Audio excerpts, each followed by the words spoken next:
What's going on, guys? I just want to do a quick little deck tech on something I've been testing. So it's a Skywarp deck, as you can tell. So it's kind of a weird deck just because you're playing around trying to trigger Skywarp's ability, and it's funny because he's probably like the worst character in the deck because sometimes you just literally can't set him up, so you just flip him over in an effort to refill your hand and hopefully get a cool card that you need. But this deck has got me some appreciation for maybe cards that I didn't think were very good and now I'm pretty impressed with. So I'm playing in a mostly blue shell, just because survivability is pretty important. And so we're going to look at some of the card choices and like my reasonings behind them. So we'll start with let's see, we'll start with these. So rollout. So rollout triggers every character in the list. So essentially when you flip Sergeant Skywarp, you get 2 secret actions. When you flip Skywarp, you get a blank card. And when you flip Ransack, you can move 2 damage from another character to him. So he gets stronger in his bot mode, and he also helps keep your other characters alive.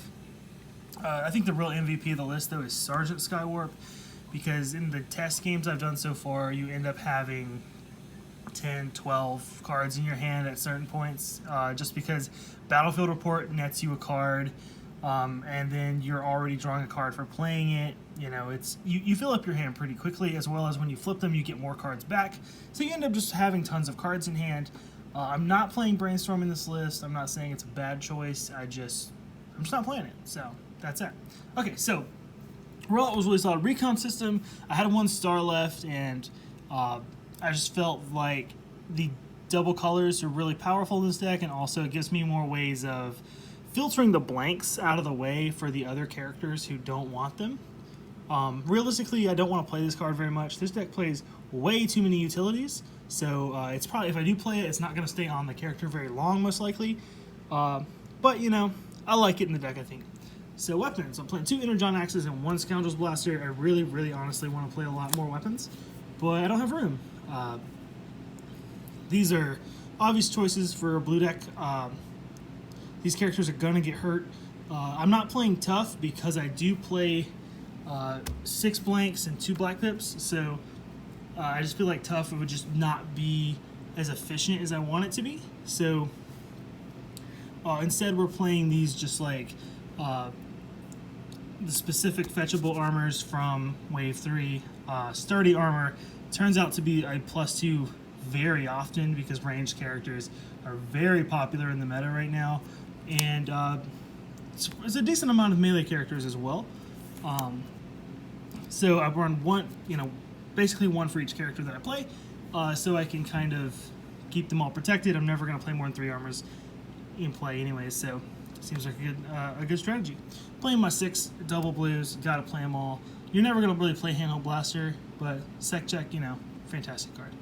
I will say that this deck I feel like this deck rarely wants to play Sec Check because you want to keep these blank upgrades in your hand for Skywarp setups and stuff, but there are some times in the early game where it can be just a great way to put your opponent off gas. Super Claim is just a straight up combo with Skywarp. So you can put any of these, because I'm only playing, all the blanks I'm playing, are upgrades. So you can put all your blanks on top, so you can guarantee you get that +3 attack when he's attacking. So that's pretty much there. It's basically another Leap into Battle. So, and I'm playing Leap into Battle over like Bigger They Are or all those things because it makes the orange matchup better. This deck, in my testing, I haven't lost to an orange deck yet, so that's been pretty good. Blue decks I haven't really tested too much against, but it's like against decks that are really tough base, it's kind of difficult to get over. Playing 1 Vaporize just because removal is strong. So the blanks, these are obviously one of the most important facets of the deck. So EM24, it lets you hit like a truck. It's very strong. Gyro Blaster is fantastic against bold and tough decks. And there's the fact that you can all of these are fetchable out of your discard or your scrap pile with Skywarp, and it's really easy just to get them all in your hand.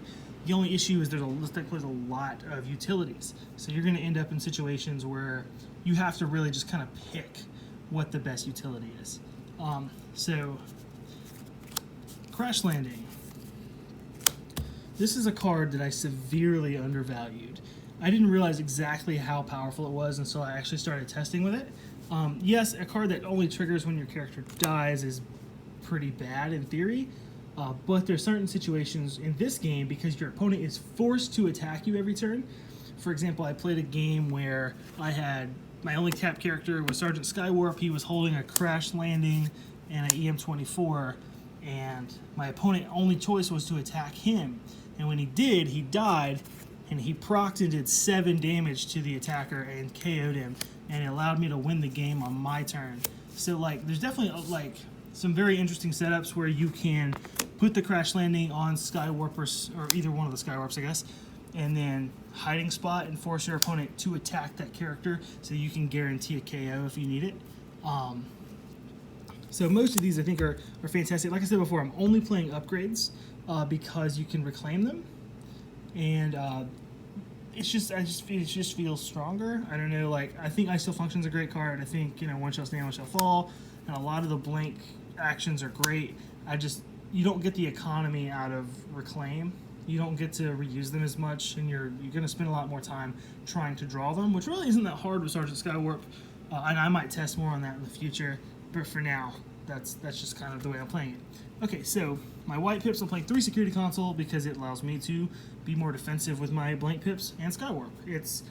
This is basically serving the same function as Battlefield Report, or if I just want to, I can just draw a card, which ends up being what I do a lot of the time anyways.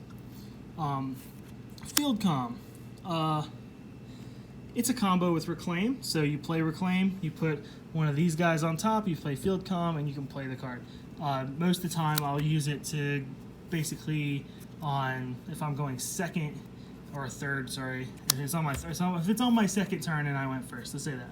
I can Reclaim, Field Comm, IR, and now I'm swinging for like 8 on Sergeant Skywarp, you know, so if I need to hit really hard, it's a good tool to do that. It's kind of my least favorite card in the deck at the moment, though. Although, yes, it is a combo.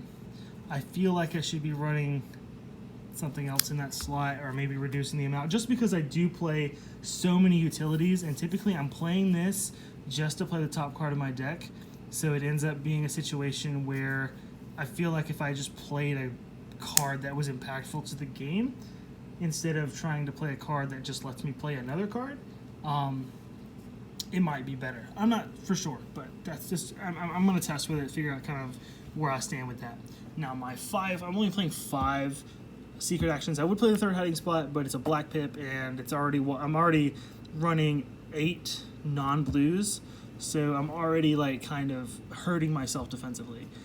Playing 3 Battlefield Reports, the card's nuts. It's so good. It's just because you almost never play your double blues in this deck, so you're almost you can put them on top.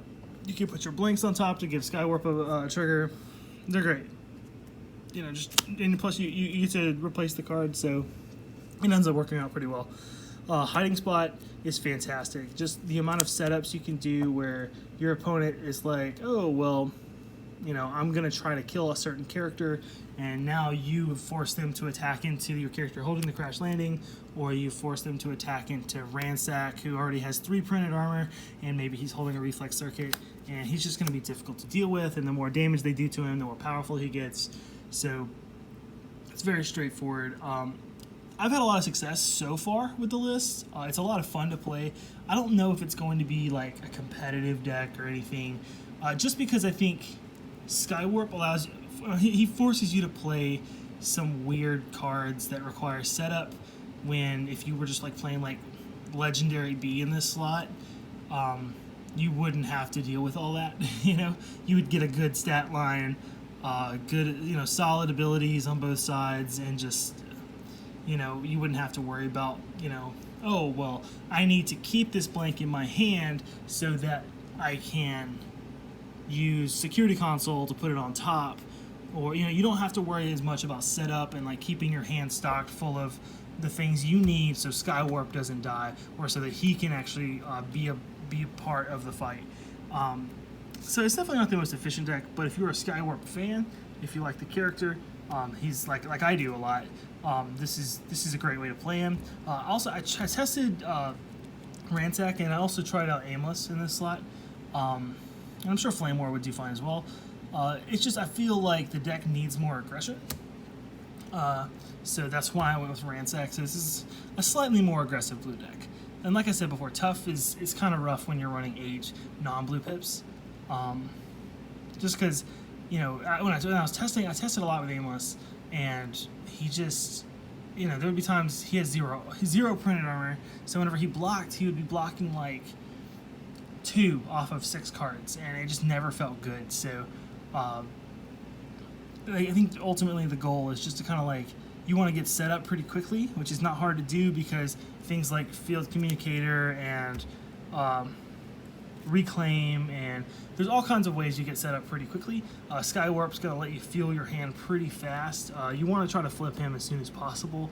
I end up using, so basically if you don't have your setup, you're just going to leave Skywarp in plane mode, Teleporting Seeker in plane mode for most of the game, unless you just have what you need, or like you're trying to set up a rollout play, or, you know, because if you don't have Battlefield Report or Security Console or Reclaim or some reason to make this card better, his printed stats are just awful.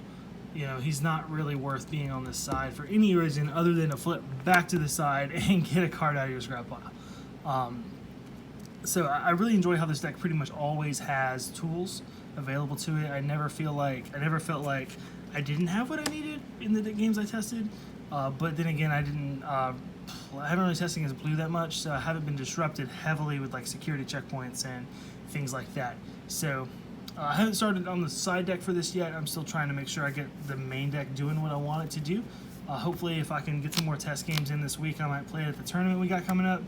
I'd very much like to see kind of how it compares to decks like you know, Nemesis Aimless Flame War or Blur Lionizer, you know, these bigger threats in the meta. Just because I do play Gyro Blaster, I do play, I'm probably going to be playing Dampening Field in the sideboard, just because this deck doesn't really care about flipping extra cards anyways. As long as you flip your blank with Skywarp, you're pretty much good. And on the combat side, like, you want to flip these 4 cards, and that's really it. So beyond that, you know, it doesn't really care about flipping extra cards. So hopefully we'll have some more good tests. I can get some more updates done.